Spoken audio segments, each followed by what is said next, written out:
ہر شخص کو اس کی جگہ سے ہٹانا.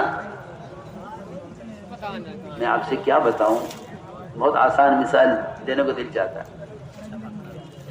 مرغی انڈوں پر بیٹھتی ہے نا، مرغی، اس مرغی کے انڈوں پر بیٹھنے والی مرغی کو ہر انڈے کے اندر بچہ پیدا کرنے کے لیے اسے اپنے انڈوں کو روزانہ حرکت دینی ہوتی ہے، گھمانا پڑتا ہے، ورنہ ایک طرف بچہ بنے گا ایک طرف نہیں بنے گا، انڈا گندا ہو جائے گا، بچہ تیار نہیں.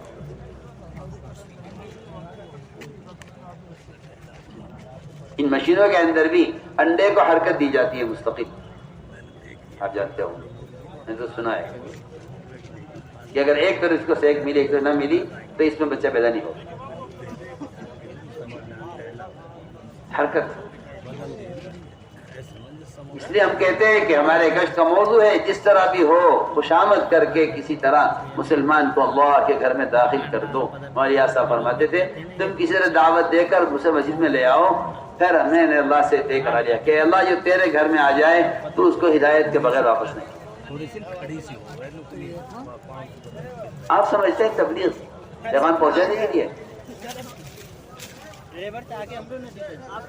ہم نے تو گشت میں بات کر دی، بات پہنچا دی، پہنچ گئی، میری ذمہ داری پوری ہو گئی. میں پوچھتا ہوں گڑھے میں گرنے والے کو آپ نکلنے کی ترغیب دے کر آ جائیں، نکل جائے گا. ٹھیک ہے. ابو درداء صاحب فرماتے ہیں کہ گناہ کرنے والا گڑھے میں گرنے والے کی طرح ہے. ہمارا تو اصل کام یہ تھا عزیز دوستو کہ کس طرح ایک مسلمان اللہ کی ذات کے ساتھ اس کا تعلق بنے اور اس کے دل سے کفر و شرک کا، اس کے دل سے منکرات کا اثر کس طرح ختم ہو. اس لیے کہہ رہا تھا کہ جگہ تبدیل کرنا اصل ہے.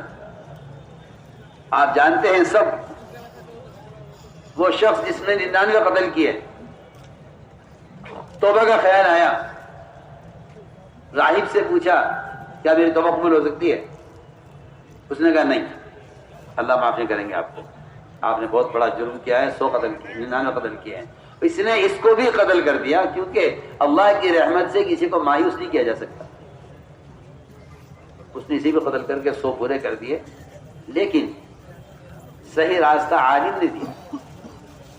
اس لیے میں سمجھتا ہوں کہ اس نفر و خروج کی سب سے زیادہ تائید واقعی علماء کریں گے. کیوں؟ اس لیے کہ اس روایت میں ہے کہ اس عالم نے کہا، عابد نے تو کہا کہ تم اللہ معاف نہیں کریں گے. یہ تو عابد تھا، اللہ کی بات کرنے والا. عالم نے کہا کہ تمہاری توبہ قبول ہو جائے گی بشرط یہ کہ تم اپنی بستی چھوڑ کر یہاں سے فلاں بستی میں جاؤ. کیوں؟ کیا ضرورت ہے؟ توبہ کرتے، ندامت ہوتی، آئندہ قتل نہ کرنے کا پختہ ارادہ، اللہ معاف کر دیتے. کیوں کہا عالم نے کہ اپنی بستی چھوڑ کر فلاں بستی میں جاؤ؟ کیوں؟ میں عرض کرنا چاہتا ہوں گناہوں کے ماحول میں رہتے رہتے آدمی گناہوں کا اتنا عادی ہو جاتا ہے کہ پھر ان گناہوں کی ظلمتوں کی وجہ سے نیک اعمال کی استعداد ختم ہو جاتی ہے. میں ایک مثال عرض کرتا ہوں. آپ صلی اللہ علیہ وسلم صحابہ کے ساتھ سفر میں تھے، رات کو سوئے، فرمایا ہمیں کون اٹھائے گا تہجد میں؟ بلال نے کہا جی میں اٹھاؤں گا. میں کون اٹھائے گا؟ جی میں اٹھاؤں گا. بلال کون اٹھائے گا؟ جی میں اٹھاؤں گا. 3 مرتبہ روایت ہے بلال نے کہا جی میں اٹھاؤں گا. اور کیونکہ اپنی ذمہ داری لے لی تھی انہوں نے، وہ لیتے نہیں، بیٹھے رہے اور سامنے دیکھتے رہے. جس طرف سے صبح صادق ہونی تھی اس طرف دیکھتے رہے. اسی میں سو گئے اور اتنا سلایا اللہ نے کہ سورج بلند ہو گیا ان کی آنکھیں. سب کی نماز قضا ہو گئی،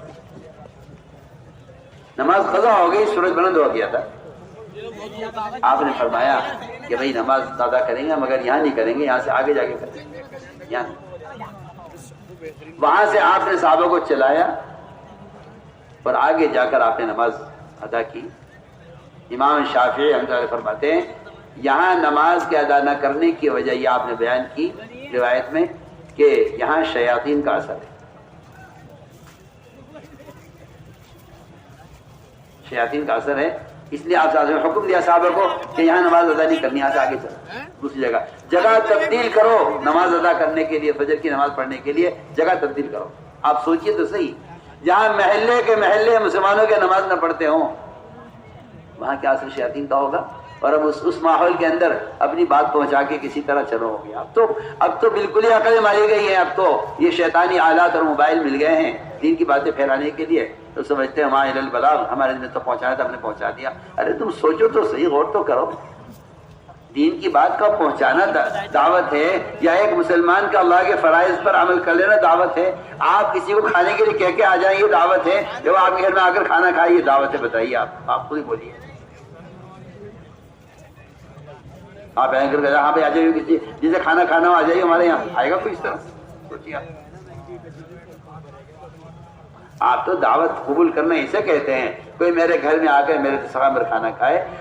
حدیث میں یہی مثال دی گئی ہے، اللہ داعی ہے، جنت دسترخوان ہے، محمد صلی اللہ علیہ وسلم کو بلانے کے لیے بھیجا۔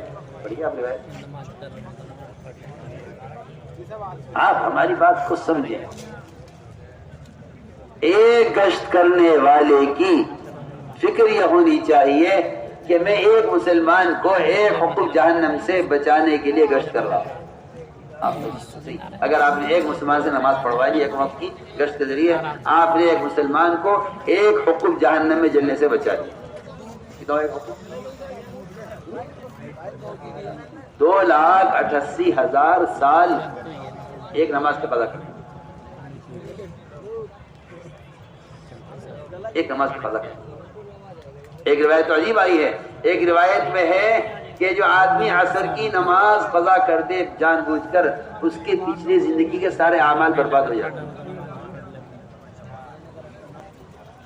وہ ڈرنے کی روایت ہے۔ 3 روایتوں کا انتخاب کیا ہے علماء نے، ساری احادیث کے ذخیرے سے علماء نے 3 روایتوں کا انتخاب کیا۔ ایک حقوق اللہ میں سے ہے، ایک حقوق العباد میں سے ہے، اور ایک اس دعوت کی محنت سے متعلق۔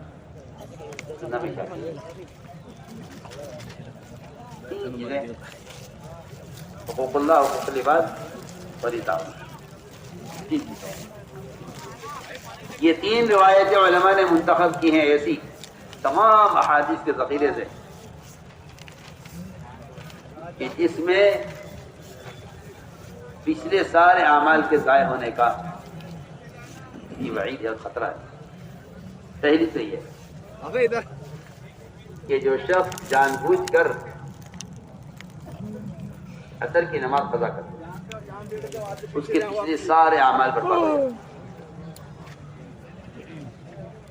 دوسری روایت یہ ہے کہ جو شخص کسی پاک دامن عورت پر تہمت لگا دے اس کے پچھلے سارے اعمال 100 سال کے اعمال برباد ہو جاتے۔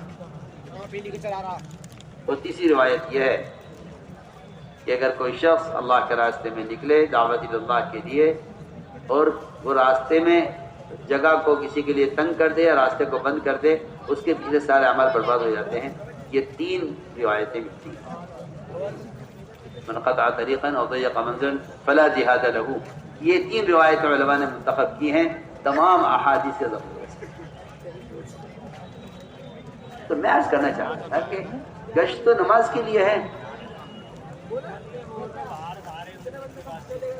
آپ گشت ملاقاتوں کے لیے کر رہے ہیں، میں گشت نماز کے لیے چاہ رہا۔